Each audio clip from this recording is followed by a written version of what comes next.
어려운 단어 많이 나오네요. 리레이팅. 네, 또 어떤 표현일까요? 오늘 이슈 진단 우리투자증권 김병현 연구원과 함께 자세하게 시장 분석해보고요. 향후 방향성 논해보겠습니다. 스튜디오 모셨습니다. 어서 오십시오. 네, 안녕하십니까. 안녕하세요.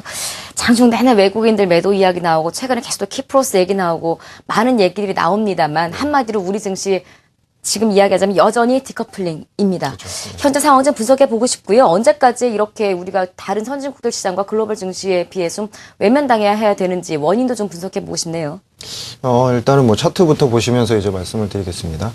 한국 시장 결론적으로 말씀드리면 상당히 쌉니다. 지금 네. 현재. 예, 상당히 싼데 이머징이 한 10.9, 한국 시장은 한 8배 이하고요. 그냥 전 세계 시장 대비해서도 상당히 지금 싼 모습입니다. 이러한 싸다라고 느끼는데 네. 왜 안 사냐라는 게 가장 중요한 거 아니겠습니까? 기업 이익 자체를 못 믿겠다라고 저희는 생각을 하시는 게 아닌가 이렇게 생각을 합니다. 무슨 얘기냐면 한국이 원래 디커플링을 받습니다. 이머징이나 전 세계에 비해서 원래 컨트롤 리스크도 있고 이런 것 때문에 워낙에 디커플링을 워낙에 이제 디스카운트 자체를 받는데 그러한 주요한 원인에서는 지금 이 싸다라는 걸 그대로 못 믿고 1사분기 실적이 또 다시 이제 하향 조정될 거 아니냐. 그러니까 지금의 8배가 지금은 8배라고 이제 눈에 보이지만 그게 아니라 향후에는 이게 기업 실적이 발표되면 9배, 10배 이렇게 가지 않겠느냐라는 이러한 어떤 불신이 가장 좀 크다라고 이제 보실 수가 있겠고 차트로 보시면 지금과 같은 이러한 딥밸류, 그러니까 상당히 이제 디스카운트가 극명하게 나타났던 적이 2005년도, 그 다음에 금융위기 이후에 2010년도, 그 다음에 현재 이런 수준입니다. 2013년. 네네.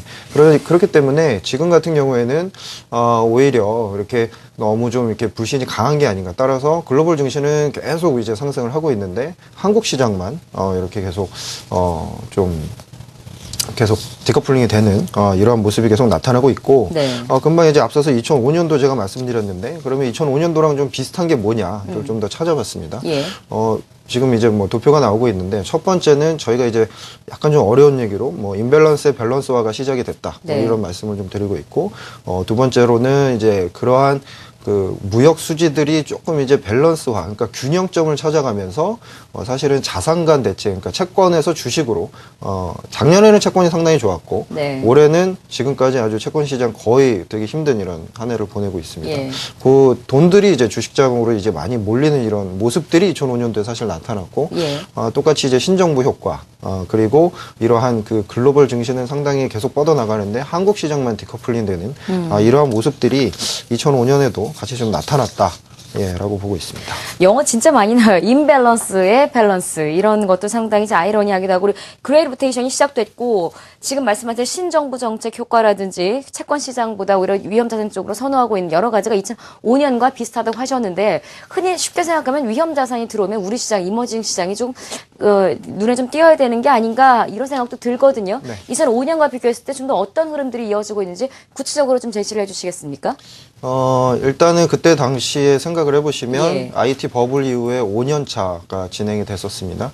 지금은 이제 금융위기 이후에 5년 차죠. 그러니까 무슨 얘기냐면, 기본적으로 저성장이 계속적으로 진행이 되고 있는 겁니다. 그러니까 경기 하강 압력이 계속 진행이 되고 있고, 어떤 성장이 갑자기 좋아진다든지, 2007년도에 차이나 붐처럼 그렇게 성장이 되게 좋다든지, 모멘텀이 있다든지, 그러한 모습들은 아닌 것 같습니다.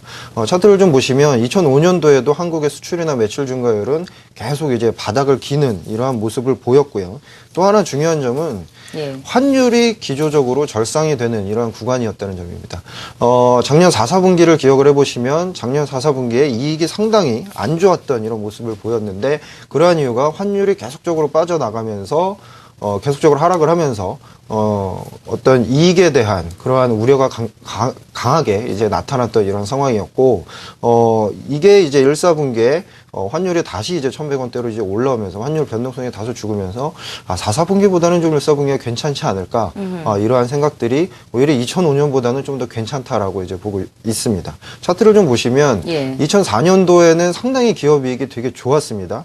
2001년도, 2년도, 3년도보다 4년도에는 거의 2배 가까이 이익이 증가했는데 그런 다음에 2005년도 되면서 환율이 계속적으로 빠져나가니까 이게 되게 심하게 하락이 될 것 같다라는 생각을 갖고 있었는데 오히려 거의 이제 숫자 써 있는 것처럼 63조에서 58조로 이익이 조금 이제 하락하는 이러한 모습들을 보이면서 오히려 반대로 주가는 날아가는 이런 모습을 보였습니다.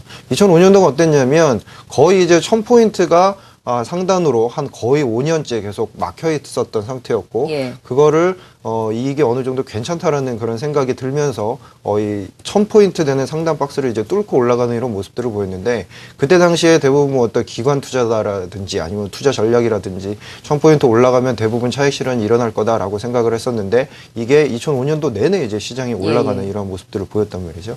그러한 것의 가장 키포인트는 뭐냐면 이익 자체가 상당히 좋았다. 1사분기 이익이 이 정도는 괜찮네라고 하면서 오히려 주가는 눌려 있었던 주가가 다시 이제 올라가는 그걸 이제 저희가 리레이팅이라고 이제 표현을 드리고 있는 것입니다. 상당히 지금 현재 저성장 국면과 다른 나라에서 우리나라를 왜 이렇게 매력 있게 안 보는가에 대한 부분이 이해가 갔는데 결과적으로 2005년에는 급상승을 했단 말이에요. 지금 시장에서 외환시장 변동성도 말씀하신 대로 흘러간다면 일단 1분기 실적이 좋아야 될 텐데 여기에 대한 그 예상을 좀 긍정적으로 할 수 있는 상황입니까? 지금 리레이팅 가능성은 어느 정도로 보세요? 2005년도보다는 상황이 오히려 그 현재가 좀 더 낫다라고 보고 있습니다. 차트를 하나 보시면 이게 지금 이익 수정 비율이라고 그래서 애널리스트들이 어느 정도 상향 조정하는지 하향 조정하는지를 보여줄 수 있는 건데 1사분기가 계속적으로 이제 이익이 빠져나가는 그러니까 이익이 계속적으로 컨센서스가 하향 조정되는 이런 모습을 보였는데 최근에 이것들이 조금씩 올라오고 있다는 점이 상당히 좀 긍정적이다라는 점이고 네. 두 번째로는 저희가 말씀드릴 수 있는 게 거의 환율이 1,000원을 간다라고 가정을 하고 최악의 시나리오를 봐도 상반기 특히 1사분기하고 2사분기까지는 기업이익이 올라가는 추세가 나타난다는 점입니다. 무슨 얘기냐면 4사분기에 상당히 안 좋았던 기업이익이 1사분기에는 환율의 변동성이 안정되면서 그거보단 괜찮네라는 점이고 2사분기는 오히려 생각을 해보시면 한국은 수출 성수기입니다.